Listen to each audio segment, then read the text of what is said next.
আজকে রান্না হবে চিকেন। বাইরে বৃষ্টি পড়ছে, বৃষ্টির মরশুমে রান্না হবে চিকেন।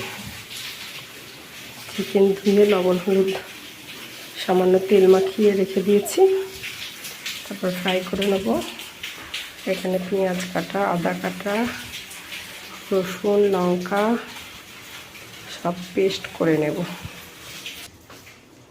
কড়াইয়ে তেল গরম করতে দিয়েছি চিকেনগুলো ভাজবো বলে।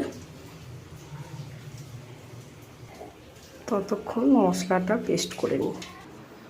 এখানে রান্না হয়েছে মাছ হাজবেন্ডের জন্য, আলু ভাজা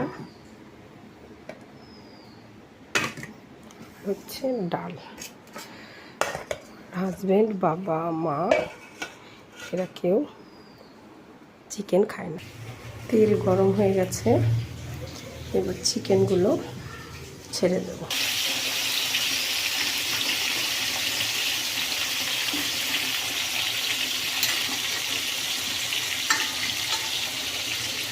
চিকেনগুলো ভাজার জন্য দিয়ে দিয়েছি। আমরা না ভেজে চিকেন রান্না করে খাই না।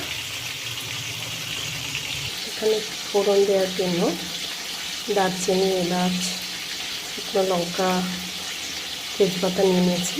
আমরা কাঁচা লঙ্কা দিয়ে মাংস রান্না করে খাই, আমরা শুকনো লঙ্কা জাস্ট ফোড়ন হিসাবে ইউজ করি।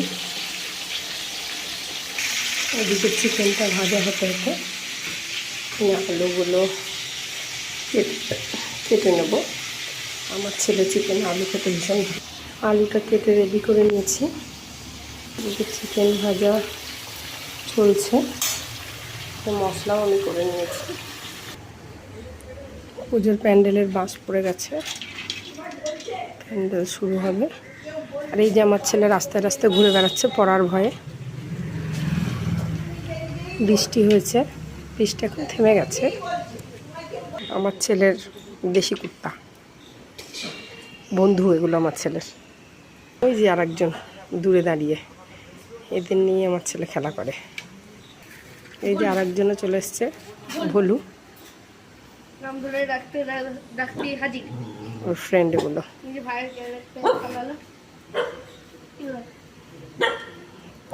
ও রাস্তায় বেরোলো, ওরাও চলে আসে ওর কাছে। এই যে চলে এসছে সব। আমাদের মিনু রানী আসছেন হেলতে দুলতে। মিনু রানী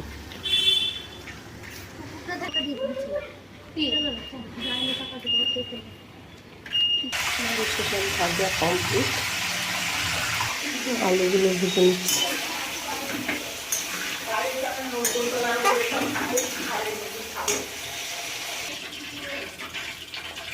তেলের উপরে একটু ফোড়ন দিয়ে নেব। তেলের উপরে গোটা গরম মশলাটা ফোড়ন দিয়ে দিয়েছি। কুচিয়ে রাখা পেঁয়াজ দিয়ে দিয়েছি। পেঁয়াজটা লাল লাল করে ভেজে নেব যতক্ষণ না পেঁয়াজ ব্রাউন হবে। পেঁয়াজটা ভাজা হচ্ছে, পেঁয়াজটা ভাজা হয়ে গেছে, মশলাটা দিয়ে দেবো।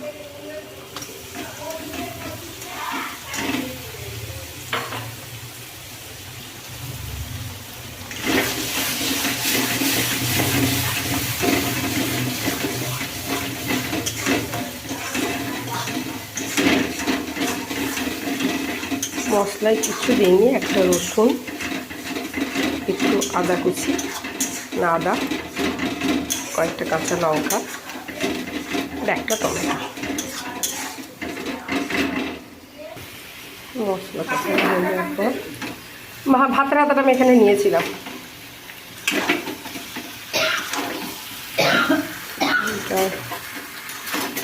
ভাজা চিকেনটা দিয়ে দিয়েছি।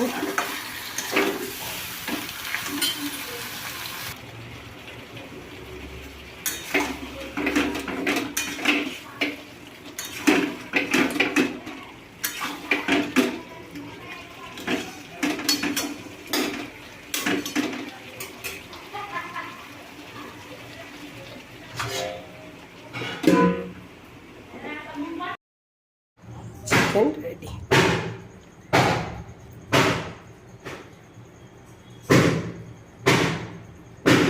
কাঁচা লঙ্কা দিয়েও এত সুন্দর কালার আনা যায় চিকেন।